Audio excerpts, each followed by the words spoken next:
Morning children. मेरा नाम कल्पना दास है। मैं एक हिंदी टीचर हूँ। वैसे भी मैंने आपको लेसन नंबर 1 सुंदर भारत एक्सप्लेन किया था और अब ये एफएल का लेसन नंबर 2 है जिसका नाम है नेताजी का चश्मा। बच्चों, नेताजी का चश्मा आप कोई भी लेसन पढ़ते हैं आपको लेसन के नाम से ही पता चल जाता है कि उस लेसन में किसके बारे में है। जैसे कि नाम ही दिया हुआ है नेताजी का चश्मा, यानी कि नेताजी किसके बारे में, सुभाष चंद्र बोस। और हम सबको मालूम है कि नेताजी सुभाष चंद्र बोस जो है वो चश्मा पहनते थे, तो इस लेसन में उन्हीं के बारे में दिया हुआ है। चलिए हम इस लेसन के बारे में पढ़ेंगे। तो पहला दिया हुआ उन्मुखीकरण। एक अच्छे सैनिक के एक अच्छे सैनिक के गुण है देशभक्ति, सजगता, धैर्य, साहस और अनुशासन। भारतीय सैनिकों में ये गुण कूट कूट कर भरे हैं। यही नहीं, बाढ़, तूफान, भूकंप, सूखा आदि प्राकृतिक विपदाओं के समय वे जिस प्रकार की सहायता करते हैं उससे उनकी सेवा भावना का परिचय मिलता है। बच्चों, ये पढ़ने से ही आपको पता चल जाता होगा कि जो देशभक्ति क्या है और हमारे देश के सैनिक जो है वो किस तरह से काम करते हैं। अब आइए इसके बारे में थोड़े से क्वेश्चन हैं जिसे कि हम देखेंगे। आदर्श सेना के क्या क्या विशेषताएं हो सकती है। तो क्या क्या विशेषताएं हो सकती है, तो आपको जो है ये जो पद्यांश है इसको पढ़ के देखिए। इसमें दिया हुआ है देशभक्ति, सजगता, धैर्य और साहस। तो आप लिख सकते हैं कि आदर्श सेना की ये सारी विशेषताएं हैं। दूसरा क्वेश्चन है कि प्राकृतिक विपदाओं के समय सैनिक का क्या सहयोग है, यानी कि जो सेना होती है वो क्या सहयोग करती है। तो पता है बाढ़ और भूकंप, सूखा जब आती हैं तो हमारे देश के सैनिक जो है वो देश के नागरिकों की, लोगों की सहायता करते हैं। आप अपना देश प्रेम कैसे प्रकट करते हैं। बच्चों, ये क्वेश्चन जो है आप अपना देश प्रेम कैसे प्रकट करते हैं, ये आपको इस पद्यांश को पढ़ के समझ के फिर लिखना होता है। तो हम अपने देश के प्रति हमारी सच्ची भावना, लगन और देश के प्रति एक अच्छे नागरिकता की तरह हम जो है देश की सेवा में अपना योगदान दे सकते हैं, सैनिक की तरफ और एक अच्छे नागरिक की तरफ। चलिए अब हम देखेंगे उद्देश्य। तो इस कहानी का यानी कि इस पाठ का क्या उद्देश्य है वो देखेंगे। छात्रों में कहानी लेखन कौशल का विकास करना, शब्द भंडार में वृद्धि करना, कहानी द्वारा कल्पना शक्ति का विकास करना और कहानी की भाषा शैली का विकास करना इसका मुख्य उद्देश्य है। बच्चे, जब भी हम कोई कहानी लिखते हैं उसमें थोड़ी बहुत जो कहना चाहिए गुण होना चाहिए किसी भी इंसान के अंदर। जब भी आप कोई कहानी लिखेंगे तो आपके अंदर शब्द भंडार होना चाहिए। उसके अलावा आप में कल्पना शक्ति यानी कि जिसे कि हम इमेजिनेशन पावर कहते हैं वो होना चाहिए, तभी आप कहानी को लिख सकते हैं और कहानी को आगे ले जा सकते हैं। तो शब्द भंडार होना बहुत ज़रूरी है और आपके अंदर एक अच्छी भाषा शैली भी होनी चाहिए जिसको कि हम कहते हैं वाक्यों में प्रयोग करने की, और कल्पना शक्ति बहुत अच्छी होनी चाहिए ताकि आप कहानी के अंदर अच्छी तरीके से अपनी कल्पना शक्ति को प्रकट कर सकें। अब चलिए बात करेंगे विधा विशेष। भाई, विधा विशेष क्या है। विधा विशेष दो तरह से शब्दों से मिला हुआ है। क्या जो भी हम कहानी लिखते हैं उसमें कौन सी घटना होती है, पात्र कैसे होते हैं, भाषा शैली कैसा होगा, उन सबको को ही कहा जाता है विधा विशेष। किसी घटना या बात का सुंदर ढंग से प्रस्तुति करना ही कहानी है। अब हम कहानी को जिस ढंग से प्रस्तुत करते हैं यानी कि जैसे हम सामने वाले को बताते हैं, हमारे बताने का ढंग कैसा है, तरीका कैसा है, उसे कहते हैं कहानी। कहानी एक लघु आकार की गद्य, लघु का मतलब होता है छोटा, एक छोटा सा रूप होता है। वस्तु, अब उसमें किस किस चीज़ की जरूरत होती है कहानी में। कथा वस्तु, पात्र, संपाद, वातावरण, भाषा शैली, उद्देश्य, ये सारी चीज़ों का होना कहानी में बहुत ज़रूरी है। यह एक ऐतिहासिक कहानी है। आपको जो लेसन में दिया गया है कहानी नेताजी का चश्मा, ये एक ऐतिहासिक कहानी है जो कि सुभाष चंद्र बोस के ऊपर ये कहानी आधारित है, उनकी मूर्ति के ऊपर हम कह सकते हैं। इसकी शैली वर्णनात्मक है। वर्णनात्मक का मतलब है कि जिसको कि हम वर्णन कर सके। चलिए बच्चों, अब हम बात करेंगे लेखक परिचय का। अब इसके लेखक कौन है। इसके लेखक स्वयं प्रकाश का जन्म सन 1947 में इंदौर के मध्य प्रदेश में हुआ। 8वें दशक में उभरे स्वयं प्रकाश आजकल समकालीन कहानी के महत्वपूर्ण हस्ताक्षर है। उनकी 13 कहानियां प्रकाशित हो चुकी है। तो कहाँ पैदा हुए थे ये 1947 यानी कि 1947 में इंदौर के मध्य प्रदेश में ये पैदा हुए थे।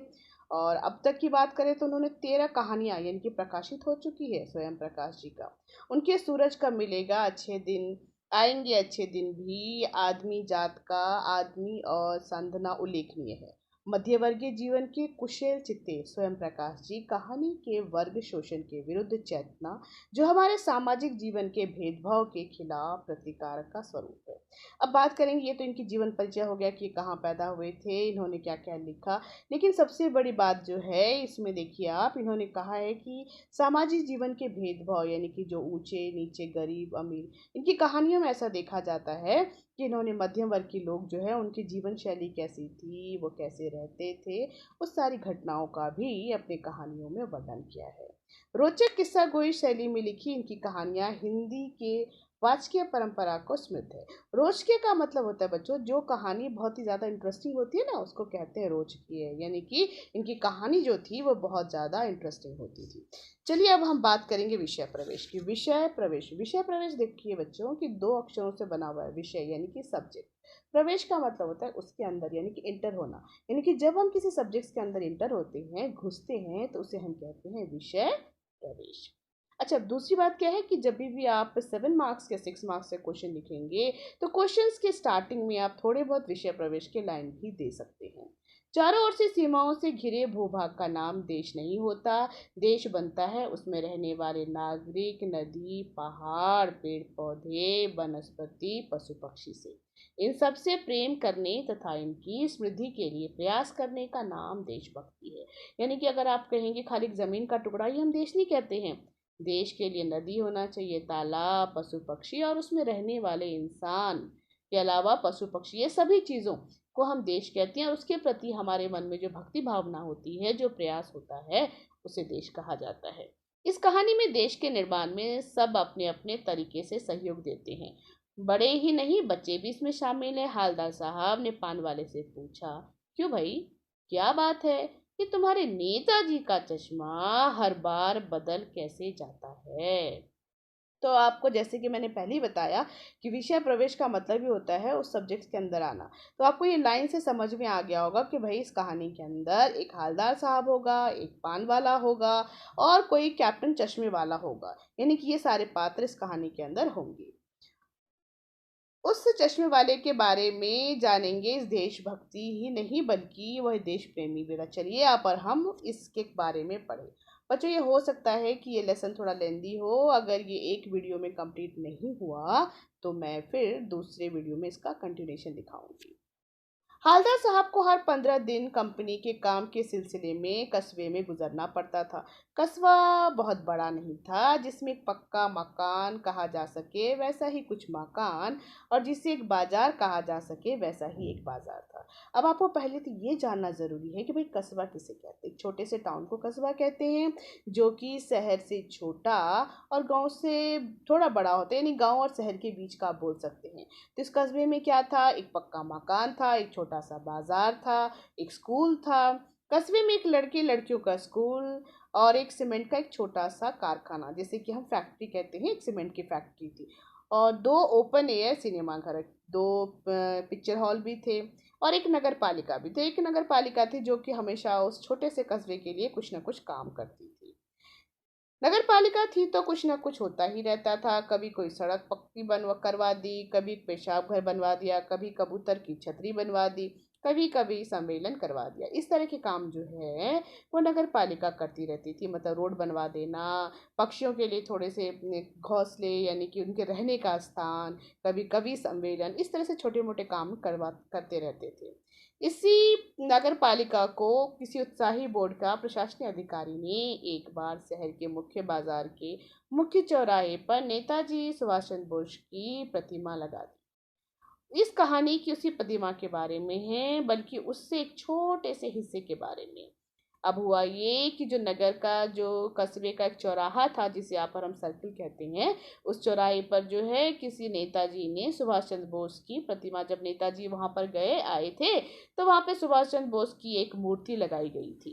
अभी उसी मूर्ति के बारे में आगे कहानी है कि भाई वो मूर्ति कैसा था, उसके ऊपर चश्मा था कि नहीं था, अगर चश्मा था तो वो किस तरह का था, किस तरह का बना हुआ था, किसने बनवाया था, ये सारी की सारी बातें जो है आपको इस कहानी में आगे मालूम पड़ेगा।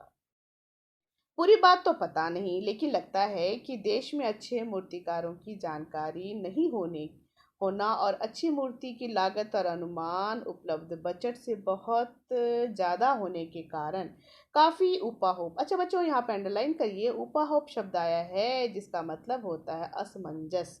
यानी कि जब हम कुछ ठीक तरीके से डिसाइड नहीं कर पाते हैं तो हिंदी में कुछ ऐसे शब्दों को उपाहोप बोलते हैं, उहा होप।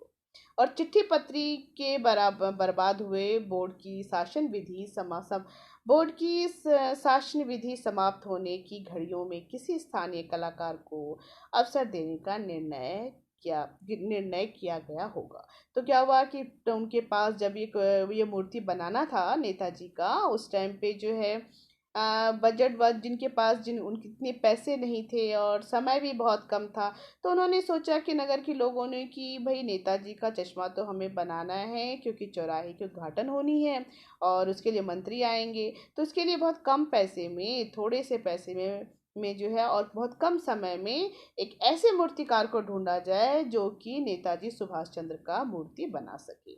और अंत में कस्बे के इकलौते हाई स्कूल के इकलौते ड्राइंग मास्टर मान लीजिए मोतीलाल जी को यह काम सौंप दिया गया होगा।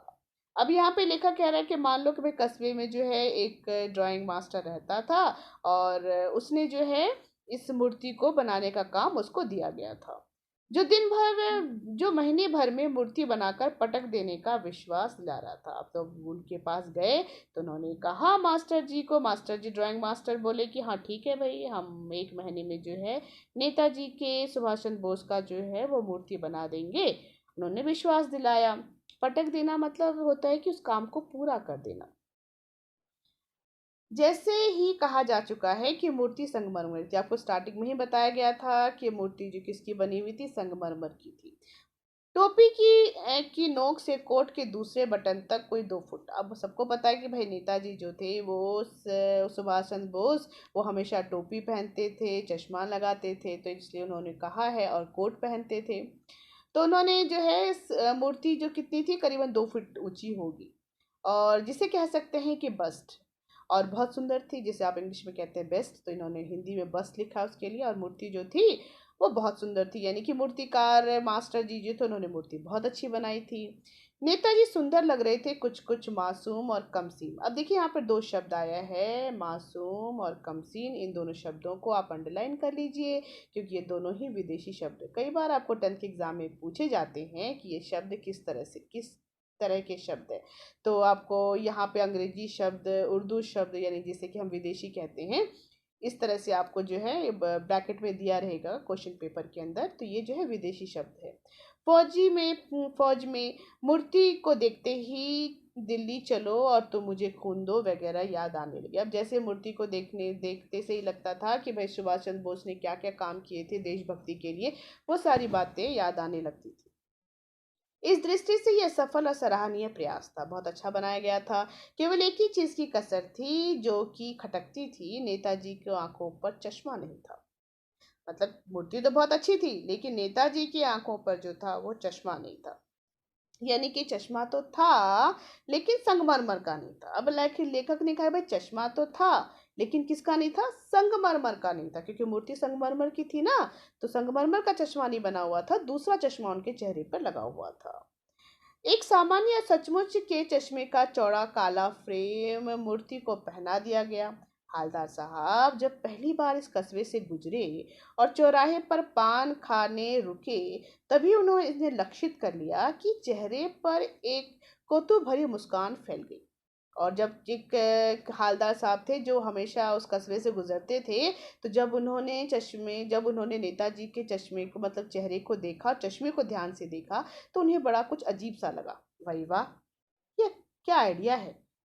आइडिया भी ठीक है। मूर्ति पत्थर थी लेकिन चश्मा रियल। अब उन्होंने कहा कि भाई मूर्ति जो है ये तो पत्थर की है लेकिन चश्मा जो है वो रियल का लगा हुआ है। जीप कस्बा छोड़कर आगे बढ़ी। तभी हालदार साहब इस मूर्ति के बारे में सोचते रहे। अब चूंकि जो हालदार साहब थे, अगला कैरेक्टर, वो उस मूर्ति को देखकर बार बार सोचते रहे, उनके मन में ये बात आता रहा। अंत में इस निष्कर्ष पर पहुंचे कि कुल मिलाकर कस्बे के नागरिकों का का यह प्रयास सराहनीय है। अब हवलदार साहब जो है वो भाई मन में सोचने लगे कि भाई कस्बे के लोग जो हैं वो बहुत अच्छे हैं, हो सकता है कि मूर्ति पे चश्मा टूट गया होगा, लेकिन देखो कितने अच्छे हैं जो इन्होंने जो है नेताजी सुभाष चंद्र बोस के ऊपर उनके जो चेहरे पर जो है कोई असली चश्मा उन्होंने लगा दिया। महत्व मूर्ति के रंग रूप या कद का नहीं, भावना की है। वरना तो देशभक्त आजकल के मजाक की चीजें। अब ये जो हालदार साहब थे ये सोचने लगे कि भाई इस मूर्ति का इतना महत्व नहीं है, महत्व लोगों की भावना का है। जिनको ये लगने लगा कि भाई बिना चश्मे के जो है ये सुभाष चंद्र बोस इतने अच्छे नहीं दिखते होंगे। इसीलिए हालदार साहब सोच रहे थे कि शायद गांव के लोग यानी कस्बे के लोग जो हैं उन्होंने सुभाष चंद्र बोस के चेहरे के ऊपर चश्मा लगा दिया। दूसरी बार जब हालदार साहब उधर से गुजरे तो उन्हें मूर्ति में कुछ अंतर दिखाई दिया। ध्यान से देखा तो पाया कि चश्मा दूसरा है। अच्छा बच्चों, ये जो मैंने ये लेसन आधा ही पढ़ाया आपको, आधा वीडियो जो है आधा लेसन जो है मैं नेक्स्ट में दूंगी। Okay, thank you.